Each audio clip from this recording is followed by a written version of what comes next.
ఇక రామాయణం అంటే రాముడు సీత రావణుడు ఈ పాత్రల్లో చాలామంది హీరోలు కనిపించారు. రాముడు అంటే మనకి సీనియర్ ఎన్టీఆర్ కనిపిస్తారు. సీత అంటే అప్పుడు లవకుశ సినిమాలో యాక్ట్ చేసిన అంజలి దేవి గారు మనకి గుర్తొస్తారు. రావణుడు అంటే కూడా సీనియర్ ఎన్టీఆర్ అప్పట్లో రావణ పాత్ర ఒక సినిమాలో వేశారు కాబట్టి వాళ్ళు గుర్తొస్తారు.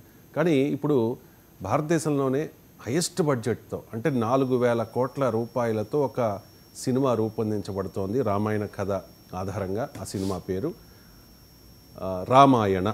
దానిలో హీరో రణబీర్ కపూర్, హీరోయిన్ సాయి పల్లవి, అలాగే కేజీఎఫ్ సినిమాలో హీరోగా పనిచేసిన యష్ రావణ అంటే విలన్ పాత్రలో నటిస్తూ ఉన్నారు. నేను చూశాను ఎంజీరావు గారు, అంటే వీళ్ళని కనీసం మనం ఊహించుకోగలమా రాముడిగా, సీతగా, లేకపోతే రావణుడిగా? వీళ్ళ హీరోలు, వీళ్ళ ఏంటి ఆదర్శం మనకు అని చెప్పి కొంతమంది నెటిజన్లు క్వశ్చన్ చేస్తూ ఉన్నారు. మీ కామెంట్ ఏంటి దీని మీద? ఎస్ అండి, ఇప్పుడు లవకుశ సినిమా 1963లో వస్తే అప్పుడులో ఒకటి జరిగిందంట తెలుగుదేశంలో. తెలుగునాడు అంటే అప్పుడున్న తెలుగునాడు అంటాం, తెలుగుదేశం అంటే ఇప్పుడున్న తెలంగాణ. ఇది ఏం జరిగిందంటే మొత్తం అప్పుడు ఎడ్ల బళ్ళ మీద చక్కగా పూజ చేసి ఆ సినిమా చూడాలని ఒక రాముని చూసినట్టు ఎన్టీఆర్ అంజలిని చూశారంట. ఎన్టీఆర్ అనగానే, అంజలి అనగానే ఒక సీత పాత్ర గుర్తొస్తుంది. ఒకటి గుర్తుపెట్టుకోవాలి, ఇది ఈ పాత్రలు ఇష్టం వచ్చిన వాళ్ళు చేయకూడదు. ఎందుకంటే ఇప్పుడు సీత పాత్రలో ఒక పవిత్రమైన సీత పాత్రలో ఇన్వాల్వ్ అయ్యి ప్రజల ముందుకు వచ్చి తర్వాత ఆవిడే బికినీలో దర్శించింది అనుకోండి, అది రామాయణాన్ని కాదు. రామాయణ సినిమాలు అలాంటి వాళ్ళు తీయకూడదు. ఇప్పుడు చక్కగా రాముడి పాత్రలో నిమగ్నం అయిపోయి ఏదో చక్కగా రాముడి పాత్రలో వచ్చేసిన తర్వాత మళ్ళీ వెళ్ళి బహుభార్యత్వం, వాళ్ళతో వీళ్ళతో గర్ల్ ఫ్రెండ్స్ పెట్టుకోవడం, విడాకులు ఇవ్వడం, రెండో పెళ్ళిళ్ళు చేస్తే ప్రజలు గర్హిస్తారండి. ఇది నేను పర్సనల్ ఫ్రీడమ్ కోసం మాట్లాడడంలే, రాముడు పాత్ర కోసం మాట్లాడుతున్నా, సీత పాతివ్రత్యత కోసం మాట్లాడుతున్నా.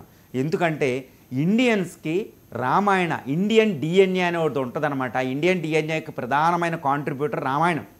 సీతారాములు, సియాకి రాములు అండి. వీళ్ళ పాత్రల్ని ప్రజలు ఎవరిని చూస్తారంటే చాలా పవిత్రమైన పాత్రలుగా చూస్తారన్నమాట. అమ్మలగన్న అమ్మ సీతగా చూస్తారన్నమాట. అంత పవిత్రమైన పాత్రలు, నేను మాటలతో చెప్పడం కాదు, అవి భావాతీతమైనవి. ట్రాన్సెండెంటల్ ఇన్ నేచర్ సీతారాముల పాత్ర గుర్తుపెట్టుకోవాలి. రామాయణ భారతదేశంలో సీతారాముల పాట ఇప్పుడు భద్రాచలంలో కళ్యాణం జరుగుతుంటే ఆ పాట వింటేనే అక్కడ కళ్యాణం జరిగినట్టు. ఒక భారతదేశంలో పెళ్ళిళ్ళు అవుతుంటే రామ పాత్ర వచ్చి సీతారామ అనే ఒక పదాలు లేకుండా పెళ్ళిళ్ళు అవ్వు. ఎంతో అద్భుతమైన పాత్రలు అనమాట అవి, ట్రాన్సెండెంటల్ ఇన్ నేచర్. వివేకానంద మాటల్లో చెప్పాలి అంటే, సీత పాత్రకు చెప్పాలి అంటే వివేకానంద చెప్తారన్నమాట. స్వామి వివేకానంద ఏమని చెప్తారో తెలుసంటే సీత కోసం ఏమంటారంటే, భవిష్యత్తులో కానీ వర్తమానంలో కానీ ఏదైనా జరిగిపోయిన కాలంలో కానీ ఈ 3 కాలాల్లో, అదేవిధంగా ఫిక్షను నాన్ ఫిక్షన్, ఎక్కడా కూడా ఏ విషయంలో కూడా లేని పాత్ర సీత పాత్ర అంటండి. సృష్టించలేమంట అలాంటి పాత్ర. అది స్వామి వివేకానంద కోసం సీత పాత్ర కోసం చెప్పింది.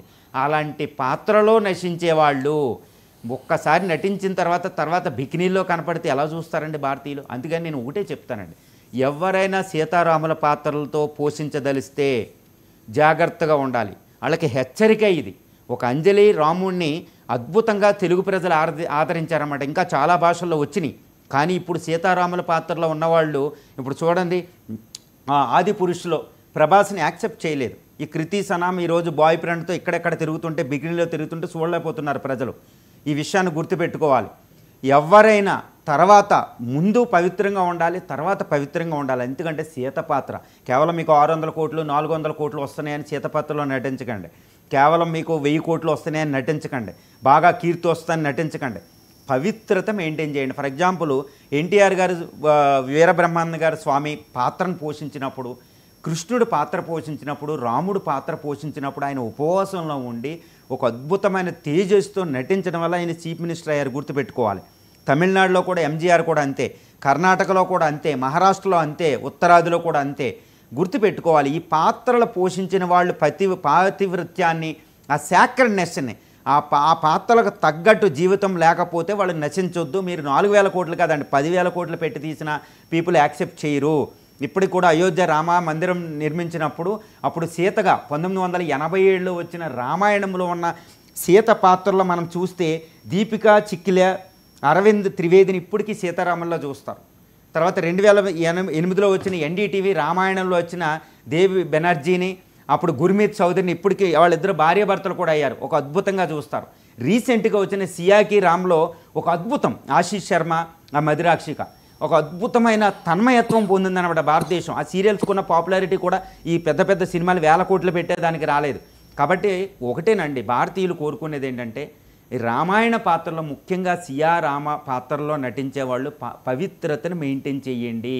ఆ పాత్రకు తగ్గట్టు మీ జీవితాన్ని మలుచుకోండి. తర్వాత బికినీల్లోనూ, తర్వాత లవర్స్తోనూ, బాయ్స్తోనూ కనపడకండి. ఇది కనపడితే మాత్రం భారతీయులు మీరు 1000 కోట్లు పెట్టిన వ్యర్థం, మిమ్మల్ని యాక్సెప్ట్ చేయరు, చాలా ప్రాబ్లంలో పడతారు. కరెక్ట్.